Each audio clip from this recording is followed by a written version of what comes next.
اللہ کی مدد جلد آئے گی۔ وہ ایسی جگہ سے تمہارے لیے مدد بھیجے گا جہاں سے تمہیں کوئی گمان بھی نہیں ہوگا۔ دنیا والوں کا کام ہے مشکلوں میں ڈالنا، زمانے کا کام ہے مشکلوں میں ڈالنا، اور میرے اللہ کا کام ہے ان مشکلوں سے نکلنے کے ہزاروں راستے نکالنا۔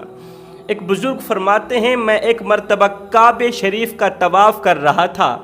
طواف کے دوران طواف کے چکر لگاتے ہوئے اچانک میری نظر ایک ایسی عورت پر پڑی جس کے کندھے پر ایک چھوٹا سا بچہ بیٹھا تھا، اور یہ عورت زاروں قطار رو رہی تھی، رو رو کے کہہ رہی تھی، او میرے کریم رب، تیرا میرے اوپر بہت بڑا احسان ہے۔ اے رات کو دن میں بدلنے والے رب، اے اپنی طاقت اور قوت کے ذریعے مجھے درندوں سے بچانے والے رب، اے ناممکن کو ممکن بنانے والے رب، تیرا میرے اوپر بہت بڑا احسان ہے۔ اتنا بڑا احسان ہے کہ ساری زندگی اس احسان کا شکر ادا کرتی رہوں تو حق کے شکر ادا نہیں کر سکتی، میں اس احسان کا بدلہ کبھی نہیں چکا سکتی۔ یہ بزرگ کہتا ہے کہ میں نے اس عورت سے پوچھا، اس روتی ہوئی خون کے آنسو بہاتی ہوئی عورت سے پوچھا، اے اللہ کی بندی، بی بی جی بتا تو صحیح، اللہ کے اور تیرے درمیان کیا عہد ہے، کون سا معاملہ چل رہا ہے؟ تو اس عورت نے کہا، اے اللہ کے بندے، پہلے مجھ سے میری کہانی تو سنو، مجھ سے میرا واقعہ تو سنو، ایک بار سنو، ساری زندگی اللہ تعالیٰ کا شکر ادا کرتے رہو گے، حق کے شکر ادا نہیں کر پاؤ گے، پھر ساری زندگی شکر الحمدللہ کے ترانے پڑھتے رہو گے، ایک بار میری درد بھری کہانی تو سنو۔ میں نے اس عورت کو کہا، بی بی جی اپنی کہانی سنانا، کون سی تیری کہانی ہے جس کے سننے کے بعد انسان ساری زندگی شکر الحمدللہ ہی پڑھتا رہے گا؟ تو اس عورت نے کہا کہ میں کہیں لمبے سفر کو جا رہی تھی، یہ جو چھوٹا سا بچہ ہے یہ میری گود میں تھا، میں کہیں لمبے سفر کو جا رہی تھی، تو میں نے کشتی پر بیٹھنا تھا، دریا عبور کرنا تھا، دریا پار کرنا تھا، میں کشتی پر بیٹھ گئی اور میرے ساتھ تاجروں کی ایک جماعت بھی بیٹھ گئی، اور ہم کشتی پر سوار اپنی منزل کو جا رہے ہیں۔ جاتے جاتے جب ہم سمندر کے درمیان پہنچے، پانی کے بالکل درمیان پہنچے، تو ادھر سے ایک زوردار طوفان آیا، ایک زوردار ہوا چلی، طوفان آیا، پانی کی طغیانی نے ہماری کشتی کو پانی کے اندر غرق کر دیا۔ ہماری کشتی زوردار طوفان کی وجہ سے، ہوا کی وجہ سے پانی کے اندر غرق ہو گئی، کشتی میں بیٹھنے والے تمام کے تمام لوگ سمندر کے اندر غرق ہو گئے، پانی میں غرق ہو گئے۔ ایک تختے پر میں اور میرا بچہ، دوسرے تختے پر ایک حبشی تھا جو ہم سلامت رہے۔ ایک تختے پر میں اور میرا بچہ سلامت رہے، دوسرے تختے پر ایک حبشی تھا، ہم تین لوگ سلامت رہے، باقی تمام کے تمام لوگ پانی کے اندر غرق ہو گئے۔ جب فجر کا سورج طلوع ہوا، جب صبح کا سورج طلوع ہوا، ادھر سے حبشی نے ہمیں دیکھا، حبشی نے مجھے دیکھا، میں نے اور میرے بچے نے حبشی کو دیکھا۔ جب حبشی نے مجھے دیکھا تو وہ پانی کو ہٹاتا ہوا بڑی مشکل سے اپنے تختے سے اٹھ کر میرے تختے کے قریب آیا۔ اس وقت ہم تینوں بہت بڑی مصیبت میں مبتلا ہیں، بہت بڑی بلا میں گرفتار ہیں۔ وہ حبشی پانی کو ہٹاتا ہوا بڑی مشکل سے میرے قریب آیا، میرے قریب آ کر کہتا ہے، اے عورت، میں تجھ سے اپنے نفس کی پیاس بجھانا چاہتا ہوں۔ اللہ اکبر، استغفر۔ میں نے کہا، تیرا ستیہ ناس ہو، تو کیا بول رہا ہے، تو کیا کہہ رہا ہے؟ تجھے پتہ نہیں ہے اس وقت ہم بہت بڑی مصیبت سے دوچار ہیں، بہت بڑی مصیبت میں مبتلا ہیں، بہت بڑی بلا میں گرفتار ہیں۔ ہم ایسی بلا میں گرفتار ہیں کہ اللہ تعالیٰ کی اطاعت کے بغیر، اللہ تعالیٰ کے حکم کے بغیر، اللہ تعالیٰ کی عبادت کے بغیر، اللہ تعالیٰ کے ذکر کے بغیر خلاصی ممکن نہیں ہے۔ اس وقت تو ہمیں خوب گڑ گڑا کر ذکر کرنا چاہیے، اس وقت تو ہمیں اللہ تعالیٰ کی اطاعت گزاری کرنی چاہیے، اور تو مجھے گناہ کی طرف لے کے جانا چاہتا ہے، تیرا ستیہ ناس ہو۔ یہ عورت کہتی ہے، وہ درندہ شخص مجھ پر زبردستی کرنے لگا۔ میرا چھوٹا سا معصوم سا بچہ میری گود میں لیٹا ہوا تھا، میں نے اپنے بچے کو چٹکی لگائی تو وہ اٹھا اور رونے لگ گیا۔ جیسے ہی میں نے زوردار چٹکی لگائی، بچہ اٹھا اور اونچی اونچی آواز میں رونے لگا۔ میں نے اس درندے کو کہا، حبشی کو کہا تھوڑی دیر کے لیے ٹھہر جا، حوصلہ کر، صبر کر، اب جیسے یہ بچہ سو جاتا ہے نا پھر تو جو چاہے کر لینا، پھر تو گناہ کر لینا، پھر جو مقدر میں ہوگا دیکھا جائے گا، تھوڑی دیر کے لیے صبر کر لے، تھوڑی دیر کے لیے صبر کر لے، میرا بچہ رو رہا ہے۔ ہائے اس حبشی نے، اس درندے نے کیا کیا، اپنا ہاتھ میری گود کی طرف بڑھایا، وہ بڑا ہی طاقتور تھا، اپنا ہاتھ میری گود کی طرف بڑھایا، میرے معصوم سے بچے کو میری گود سے کھینچ کر اس نے پانی کے اندر پھینک دیا، دریا کے اندر پھینک دیا۔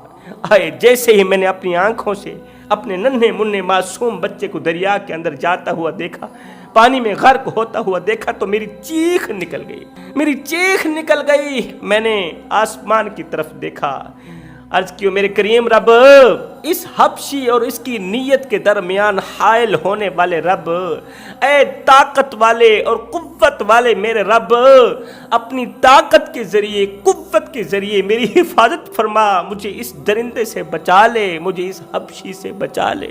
یہ مجھ سے گناہ کی طرف لے کے جانا چاہتا ہے، میں گناہ نہیں کرنا چاہتی، تو میری نیت سے واقف ہے، اللہ اپنی طاقت کے ذریعے مجھے اس درندے سے بچا لے۔ ابھی میری دعا ختم نہیں ہوئی تھی، ہائے ابھی میری دعا ختم نہیں ہوئی تھی جوانو۔ زندگی میں جب مصیبت آئے، جب برا وقت آئے، غموں کا وقت آئے تو اپنے معاملات اللہ کے سپرد کر دیا کرو، لوگوں کے سامنے شکوہ و شکایت نہ کیا کرو، اپنے معاملات اللہ کے سپرد کر دو، اپنی دعائیں اللہ کے سپرد کر دو، اپنی اندر کی آہیں اللہ کے سپرد کر دو، اپنے اندر کی فریادیں اللہ کے سپرد کر دو، پھر دیکھنا اللہ تعالیٰ ایسی جگہ سے تمہاری مدد کرے گا، ایسی جگہ سے تمہارے لیے مدد بھیجے گا جہاں سے تمہیں کوئی گمان بھی نہیں ہوگا۔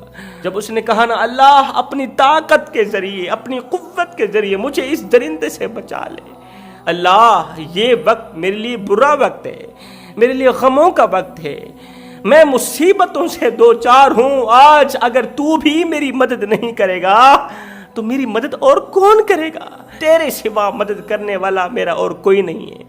یہ عورت کہتی ہے ابھی میری دعا ختم نہیں ہوئی تھی، ابھی یہ کلمات ختم نہیں ہوئے تھے، ابھی میری زبان چل ہی رہی تھی کہ اچانک دریا کے اندر سے ایک بہت بڑا خطرناک جانور نکلا، اس جانور نے منہ کھولا ہوا تھا، خطرناک جانور نکلا، اس جانور نے منہ کھولا ہوا تھا، پانی سے نکلتے ہی اس درندے کو جانور نے لقمہ بنا ڈالا، حبشی کو اس جانور نے لقمہ بنا ڈالا، ایک سیکنڈ کے اندر اندر یہ جانور پانی سے باہر نکلا، اس نے منہ کھولا ہوا تھا، اس حبشی کو، درندے کو، میری عزت کے دشمن کو ایک ہی نوالے میں اس کا ستیہ ناش کر کے، اس کا کام تمام کر کے پھر وہ پانی کے اندر چلا گیا، اس نے غوطہ لگایا، پانی کی تہہ کے اندر چلا گیا۔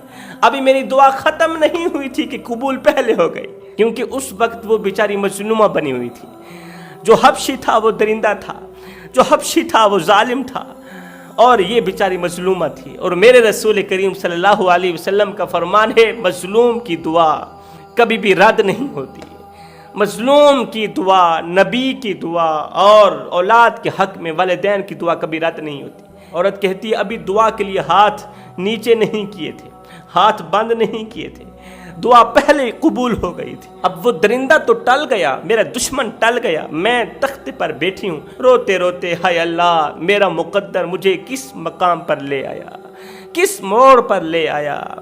آج میں زندگی موت کی جنگ لڑ رہی ہوں، کوئی امید کی کرن نظر نہیں آ رہی، امیدوں کے چراغ بجھ گئے، اور میرا ایک معصوم سا بچہ تھا وہ بھی پانی کے اندر غرق ہو گیا، میرا تو کلیجہ پھٹنے کو آ گیا۔ روتے روتے اسی تختے کے اوپر اس عورت کو نیند آ گئی۔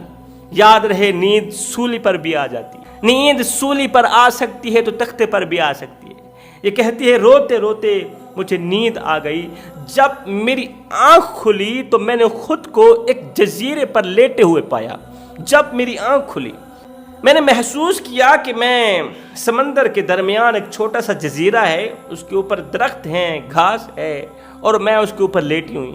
جب میری آنکھ کھلی دیکھا دائیں بھی پانی بائیں بھی پانی، آگے پیچھے پانی ہے، اور میں اس جزیرے کے اوپر لیٹی ہوئی۔ کہتی 4 دن میں نے وہاں قیام کیا، تنہائی میں، آگے پیچھے دائیں بائیں پانی ہی پانی، اوپر آسمان ہے، نیچے جزیرہ ہے، اور درمیان میں کھڑی ہوں۔ 4 دن میں نے وہیں گزارے، اللہ تعالیٰ کی عبادت کرتی رہی، اللہ تعالیٰ کو یاد کرتی رہی، میں نے نماز نہیں چھوڑی، میں نے قیام نہیں چھوڑا، 4 دن درختوں کے پتے کھا کر میں نے گزارا کیا، گھاس کھا کر میں نے گزارا کیا۔ 5ویں دن کا جب سورج طلوع ہوا تو میں نے دور سے ایک کشتی کو اپنی طرف آتے ہوئے دیکھا، کشتی کو اپنی طرف آتے ہوئے دیکھا۔ امید کی کرن ایک بار پھر سے روشن ہوئی، امید کا چراغ ایک بار پھر سے روشن ہوا۔ وہ کشتی میرے قریب آتی گئی، جیسے ہی کشتی میرے قریب آئی میں نے جلدی سے چھلانگ لگائی، کشتی کے اندر جا بیٹھی۔ اب جیسے ہی میں کشتی کے اندر بیٹھی، دیکھا 3 لوگ بیٹھے ہیں اور تیسرے آدمی کی گود میں میرا وہی بچہ بیٹھا ہے جس کو حبشی نے پانی کے اندر پھینکا تھا، میرا وہی لال، میرا وہی جگر کا ٹکڑا، میرا وہی کلیجہ ایک شخص کی گود میں بیٹھا ہے اور کھیل رہا ہے۔ جیسے ہی میں نے اپنے لال کو دیکھا تو میں نے خود کو اس بچے کے اوپر گرا دیا، بچے کو چومنے لگی۔ میں نے کہا یہ تو میرا بچہ ہے، یہ تو میرا لال ہے۔ انہوں نے کہا تیری عقل ماری گئی، لگتا ہے تو پاگل ہو گئی، تو نادان ہے، تو پاگل ہے، تیرا دماغ کام نہیں کر رہا، یہ تیرا بچہ نہیں ہے، یہ کسی اور کا بچہ ہے۔ اس نے کہا نہیں، یہ میرا بیٹا ہے، یہ میرا بچہ ہے، یہ میرے جگر کی بوٹی ہے، یہ میرا کلیجہ ہے۔ لوگوں نے کہا یہ کس طرح ہو سکتا ہے تیرا بچہ؟ تو اس نے اپنی پچھلی ساری کہانی سنائی۔ بی بی کہتی ہے میں نے اپنا پچھلا پورا واقعہ سنایا، ان کو میں نے اپنی کہانی سے آگاہ کیا۔ جب انہوں نے میرا پچھلا واقعہ سنا، کہانی سنی، تو ان لوگوں کے سر جھک گئے۔ انہوں نے کہا بی بی تیرے واقعے نے ہمیں تعجب میں ڈال دیا، اب تو نے واقعہ سنا دیا ہے، تیرے واقعے نے تو ہمیں حیران کر دیا ہے، اب ہمارا واقعہ بھی سن، ہمارا واقعہ بھی تجھے حیرانگی میں ڈال دے گا۔ بی بی نے کہا تمہارا واقعہ کس طرح کا ہے، تمہارا قصہ کس طرح کا ہے؟ انہوں نے کہا جیسے ہی ہم کشتی پر سوار ہوئے، جیسے ہی ہم لوگ کشتی پر سوار ہوئے تو ہم نے پانی کے اندر دیکھا ایک بہت بڑی مچھلی نے اپنی پشت پانی سے باہر نکالی اور تیرا یہ ننھا منھا بچہ مچھلی کی پشت کے اوپر بیٹھا ہوا تھا۔ سبحان اللہ، ایک بہت بڑی طاقتور مچھلی نے اپنی پشت پانی سے باہر نکالی، ہم تینوں لوگ دیکھ رہے ہیں، اور تیرا یہ جو معصوم سا بچہ ہے، چھوٹا سا بچہ ہے، یہ مچھلی کی پشت پر بیٹھا ہوا ہے، اور غیب سے ہم نے آواز سنی ہے اگر تم نے اس بچے کو اٹھا کر کشتی کے اندر نہیں بٹھایا تو ہم تمہیں ہلاک کر دیں گے، تمہاری کشتی کو پانی کے اندر غرق کر دیں گے۔ ہم مرتے کیا نہ کرتے، ہم میں سے ایک شخص مچھلی کے اوپر چڑھا اور مچھلی کی پیٹھ سے تیرے بچے کو اٹھایا، کشتی کے اندر بٹھایا۔ یہ بچہ ہمیں دینے کے بعد مچھلی نے پھر سے غوطہ لگایا، پانی کی تہہ کے اندر چلی گئی۔ دراصل میرا اللہ یہ امانت تیرے حوالے کرنا چاہتا تھا،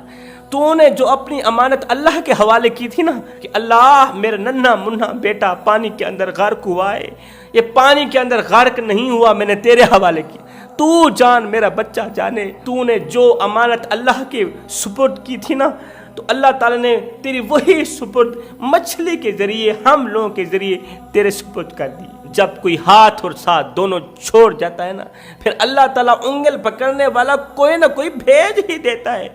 اللہ کی ذات آوازیں دیتی ہے، اے ابن آدم میری ذات تو بڑھ چڑھ کے تیرا انتظار کر رہی ہے، میری رحمت بڑھ چڑھ کے تیرا انتظار کر رہی ہے، اور تیرے استقبال کے لیے پھولوں کے گجرے اٹھا کر کھڑی ہے، تیرے استقبال کے لیے کھڑی ہے۔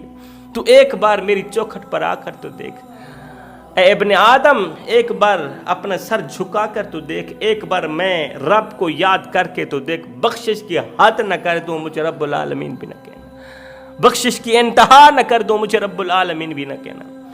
وہ لوگ تھے جن کے عقیدے پختے تھے، جن کے یقین پختے تھے، اللہ پر پختہ ایمان تھا، اللہ پر پختہ یقین تھا، وہ اپنے معاملات اللہ کے سپرد کر دیتے تھے۔ آج ہم اپنے معاملات دنیاوی عدالتوں کے سپرد کر دیتے ہیں، اور ہمارا حال یہ ہے آج ہم اپنے معاملات دنیاوی عدالتوں میں سپرد کرتے ہیں کہ عدالت جانے ہمارے مسئلے جانے، عدالت جانے ہمارے معاملات جانے۔ کیا ہم اللہ کے بندے نہیں؟ کیا ہمارا رب مر چکا ہے؟ کیا ہمارا رب سویا ہوا ہے؟ کیا ہمارا رب نیند میں؟ نہیں نہیں نہیں نہیں، اے بندے، زندگی میں جب کبھی برا وقت آئے، مصیبتوں کا وقت آئے، غموں کا وقت آئے، تو تکیے پہ رونے سے بہتر ہے سجدوں پر رو لیا کریں۔ اس سے اللہ بھی راضی ہو جائے گا، تمہاری پریشانی بھی دور ہو جائے گی۔ میرا اللہ فرماتا ہے میرے بندے، دنیا کے بادشاہوں کے دروازے رات 12 بجے بند ہو جاتے ہیں، ایک میں رب ہوں جس کا دروازہ ہر وقت ہر گھڑی کھلا ہی رہتا ہے۔ تو میری رحمت کے دروازے سے گزر کر میرے قریب کیوں نہیں ہو جاتا؟ جب تو میری قریب ہو جائے گا، جب تو مجھے یاد کرے گا، تو پھر میں ایسی جگہ سے تیری مدد کروں گا جہاں سے تجھے کوئی وہم و گمان بھی نہیں ہوگا۔ بچہ دنیا میں صرف ایک ہی ہنر لے کر آتا ہے، اور وہ ہے رونا۔ بچہ رو رو کر اپنی ماں سے ہر بات منوا لیتا ہے۔ ہائے کتنے بدبخت لوگ نکلے ہم، کتنے بد نصیب لوگ نکلے ہم کہ ہم رو رو کر اس اپنے رب سے اپنے گناہوں کی بخشش بھی نہ کروا سکے، جو ایک ماں سے نہیں 70 ماں سے بھی بڑھ کے محبت کرنے والا۔ کسی بادشاہ نے ایک فقیر اللہ والے سے پوچھا، فقیر میاں سنا کیا حال ہے تیرا؟ اس نے کہا کوئی حال نہیں، اللہ تعالیٰ کی نعمتیں کھا کھا کر دانت ٹوٹ گئے ہیں، زبان اس کی ناشکری سے پھر بھی باز نہیں آ رہی ہے۔ پوچھا وقت کیسا گزر رہا ہے؟ کہا کچھ آپ جیسا گزر رہا ہے اور کچھ آپ سے اچھا بھی گزر رہا ہے۔ زندگی کچھ آپ جیسی گزر رہی ہے اور کچھ آپ سے اچھی بھی گزر رہی ہے۔ یہ کون کہہ رہا ہے؟ فقیر کہہ رہا ہے۔ کس کو؟ بادشاہ کو۔ بادشاہ سلامت، میری زندگی کچھ آپ جیسی گزر رہی ہے اور کچھ آپ سے اچھی بھی گزر رہی ہے، میرا وقت کچھ آپ سے اچھا بھی گزر رہا ہے۔ بادشاہ حیران رہ گیا، تعجب میں پڑ گیا کہ میرے جیسی زندگی گزارنے کا تصور نہیں کیا جا سکتا، اور یہ کہتا یہ مجھ سے بھی اچھی زندگی گزار رہا ہے۔ تو بادشاہ نے کہا وہ کیسے؟ فقیر نے کہا بادشاہ سلامت، تو پھولوں کی سیٹ پہ سوتا ہے، میں تتی ریت پہ سوتا۔ جب تیری اور میری آنکھ لگ جاتی ہے اس وقت تجھے پتہ یہ نہیں رہتا کہ میں پھولوں کے بستر پہ سویا ہوا ہوں، مجھے پتہ یہ نہیں ہوتا کہ میں تتی ریت پہ سویا ہوا ہوں۔ اس وقت میری اور تیری زندگی ایک جیسی گزر رہی ہوتی۔ اور ہاں بادشاہ سلامت، جب رات کا دوسرا وقت آتا ہے، جب رات کا دوسرا پہر آتا ہے نا، جب تہجد کا وقت آتا ہے، اس وقت تو سویا رہتا ہے، میں مصلی بچھا کے اللہ کے حضور کھڑا ہو جاتا ہوں، اس وقت میری زندگی تیری زندگی سے کہیں زیادہ اچھی گزر رہی ہوتی ہے۔ تو اپنی زندگی کو بہتر بناؤ، اپنے وقت کو بہتر بناؤ، وقت کو ضائع مت کرو۔ یہ زندگی کے لمحے تمہارے اور میرے لیے غنیمت ہے، انہی لمحوں میں کچھ کر لو، انہی لمحوں میں خدا کی یاد اور محبت کے دیے اپنے دل میں جلا لو۔ معلوم نہیں پھر فرصت ملے نہ ملے، معلوم نہیں پھر یہ زندگی کے لمحے ملے نہ ملے۔